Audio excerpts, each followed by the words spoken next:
Ransya halor kene kepang namar ba ya kata kajing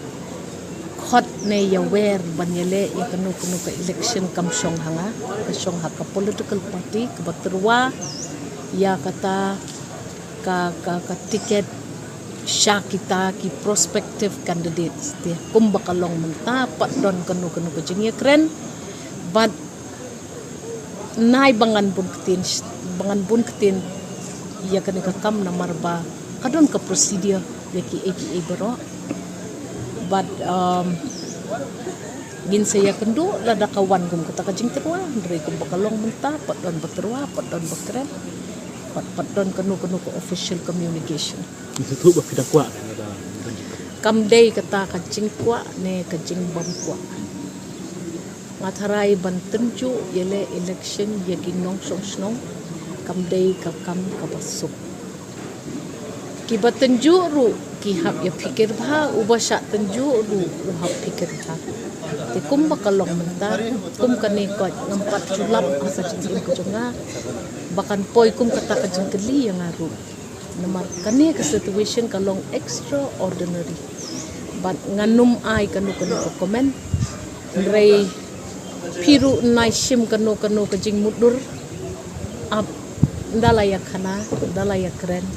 hai tai por mandala long kepala penkre din saya khana syukran ngamla ru ban syukren kunta namar ki babun ki procedures ki bangahap ya lembah ngamdei ka kertong ka bamarway ngadon ka blong ngamdei ka brio ka basyong marway ngadon ka family ngamdei ru ka brio ka ba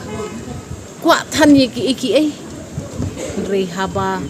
kapoy ka kep bangin ya rai ngahap sim ya kajing rai solonsa ngamla bangan syuyat lan na kinong sosnong jong ka constituency la jong kisngo kumno at least ngidei banya kren ya wer lang banya songpu ikani kakam bat haka bakat do hi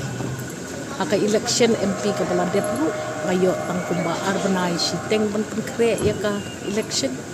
mentale le titip ka banlong lanu ka banlong kumnu nim na bantip kalayak tengku pat kapor jong ka jing penkre jong ka election arjar artukra jong ka MLA la jong bat hato ngadon ne ya kata ka luxury of time manganle igita ki berkhot ngamla panmi madan marway ngahap pansim ya kajing ya songku lang jong kibabun kita kibayarap yang hakani kajing long yang lam jong ngahap jena